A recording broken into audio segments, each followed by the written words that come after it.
সকলোৱে মিলি আমি ঐক্যবদ্ধভাৱে বিজেপিৰ বিৰুদ্ধে যুঁজ দিবৰ কাৰণে চিন্তা চৰ্চা কৰিব লাগিব। আদৰ্শগত অমিল কংগ্ৰেছৰ লগত আমাৰ আছিলে, আছে আৰু ভৱিষ্যতেও থাকিব। কিন্তু জাতীয় সংকট আমি যিহেতু দেখিছোঁ, অসমৰ সমাজ জীৱনৰ সংকট দেখিছোঁ, সেইকাৰণে ভোট বিভাজন ৰোধ কৰাৰ স্বাৰ্থত দেশৰ ৰাজনৈতিক প্ৰেক্ষাপট আমি অনুধাৱন কৰি বিভিন্ন নিৰ্বাচনৰ ফলাফল আমি যেতিয়া দেখিছোঁ, বিশ্লেষণ কৰি আমি উপলব্ধি কৰিছোঁ, হৃদয়ংগম কৰিছোঁ, আমাৰ কাৰণে আটাইতকৈ প্ৰয়োজনীয় যিটো নেৰেটিভ, আমাতকৈ প্ৰয়োজনীয় আটাইতকৈ যিটো জাতীয় দায়িত্ব যিটো আছে, সেইটো হ'ল একতাৰে যুঁজা, ভোট বিভাজন ৰোধ কৰি ঐক্যবদ্ধভাৱে বিজেপিৰ বিৰুদ্ধে যুঁজিবলৈ আমি বিৰোধী প্ৰত্যেকে সিদ্ধান্ত গ্ৰহণ কৰিব লাগিব। আৰু এই ক্ষেত্ৰত অসম জাতীয় পৰিষদৰ পূৰ্ণ সমৰ্থন আছে আৰু থাকিব। তাৰ ক্ষেত্ৰত আমাৰ অসম জাতীয় পৰিষদৰ দৃষ্টিভংগী একদম স্পষ্ট, একেবাৰে জোন বেলি তৰাৰ দৰে স্পষ্ট। ভোট বিভাজন নকৰিবৰ কাৰণে আমি সকলোৱে কিছু এৰা ধৰাৰ মানসিকতাৰে বুজা পৰা, পৰস্পৰে পৰস্পৰৰ প্ৰতি ৰখা সন্মান, দল সৰুও হ'ব পাৰে কিন্তু সন্মান আৰু মৰ্যাদাটো থাকিব লাগিব।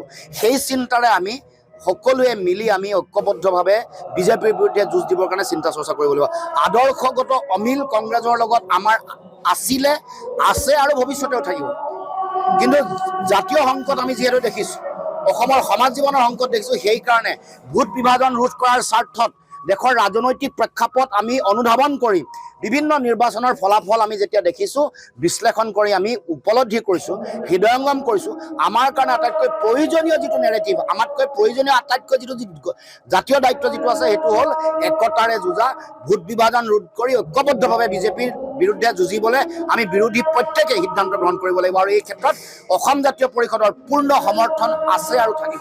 তাৰ ক্ষেত্ৰত আমাৰ অসম জাতীয় পৰিষদৰ দৃষ্টিভংগী একদম স্পষ্ট, একেবাৰে জোন বেলি তৰাৰ দৰে স্পষ্ট।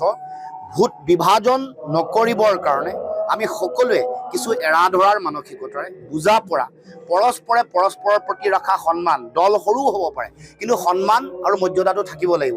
সেই চিন্তাৰে আমি সকলোৱে মিলি আমি ঐক্যবদ্ধভাৱে বিজেপিৰ বিৰুদ্ধে যুঁজ দিবৰ কাৰণে চিন্তা চৰ্চা কৰিব লাগিব। আদৰ্শগত অমিল কংগ্ৰেছৰ লগত আমাৰ আছিলে, আছে আৰু ভৱিষ্যতেও থাকিব।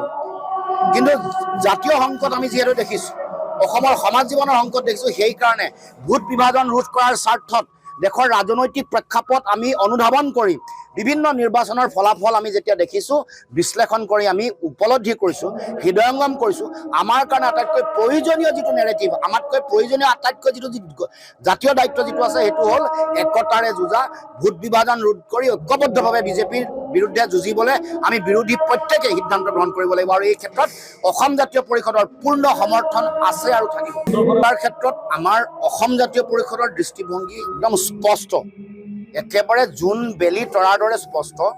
ভোট বিভাজন নকৰিবৰ কাৰণে আমি সকলোৱে কিছু এৰা ধৰাৰ মানসিকতাৰে বুজা পৰা, পৰস্পৰে পৰস্পৰৰ প্ৰতি ৰখা সন্মান, দল সৰুও হ'ব পাৰে কিন্তু সন্মান আৰু মৰ্যাদাটো থাকিব লাগিব। সেই চিন্তাৰে আমি